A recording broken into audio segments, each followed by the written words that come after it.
Kutaa kana keessatti seenaa lolaa qofan dubbannu. Seenaa waliin dhaabbachuu.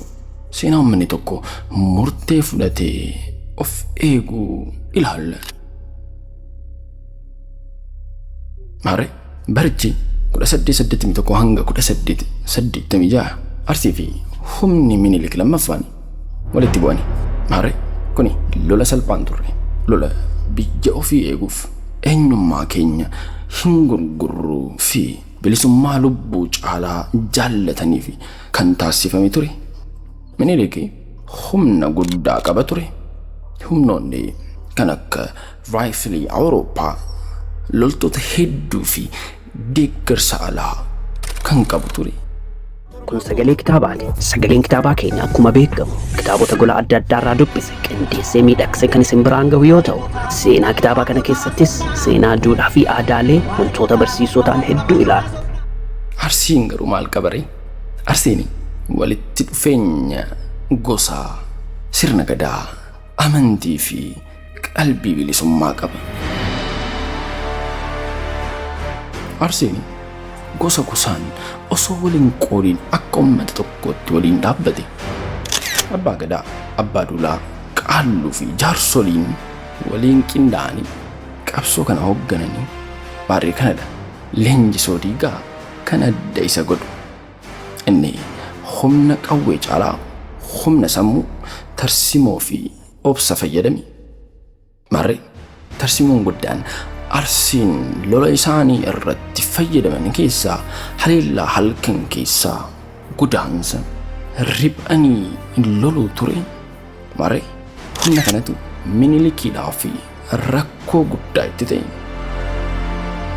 Yeroo baay'ee humni Arsii mo'ateera, injifannoo argateera. Seenaa keessattis Arsiin loltoota hedduu injifachuudhaan galmee seenaa irratti seenaa galmeessanii. Garuu qabsoon kun qawwee qofan turre. Qabsoo aadaa, amantii fi eenyummaa ture.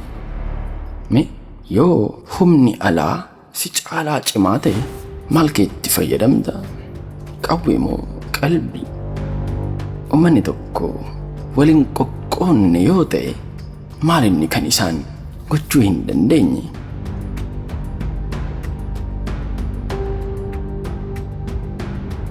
Waraana Gotoota guyyaa Arsiin addunyaatti of beeksifte.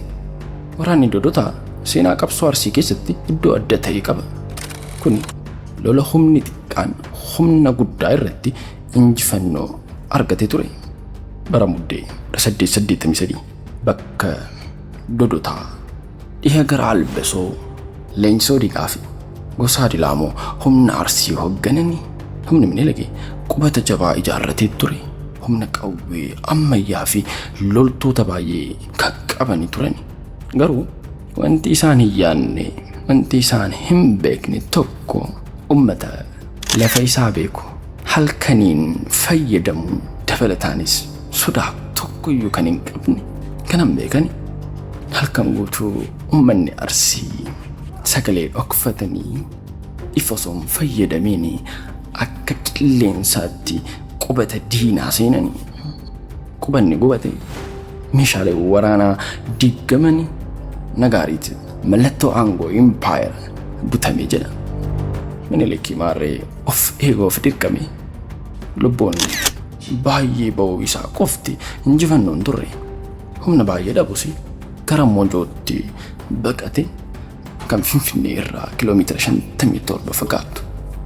Waraanni kuni karaa Arsii jabaate agarsiisa. Waraanni Shawaa ofumaan Gotoota lafa goototaa jechuun of waaman. Garuu seenaa kana keessatti wanti guddaan tokko ni jira. Kun injifannoo qawwee qofaa miti. Injifannoo murtee, obsaa fi wal amantii ture. Yeroo humni diinaa si caalu tarsimoon kee maal ta'a? Injifannoon dhugaa humna irraa dhufa moo murtee irraa?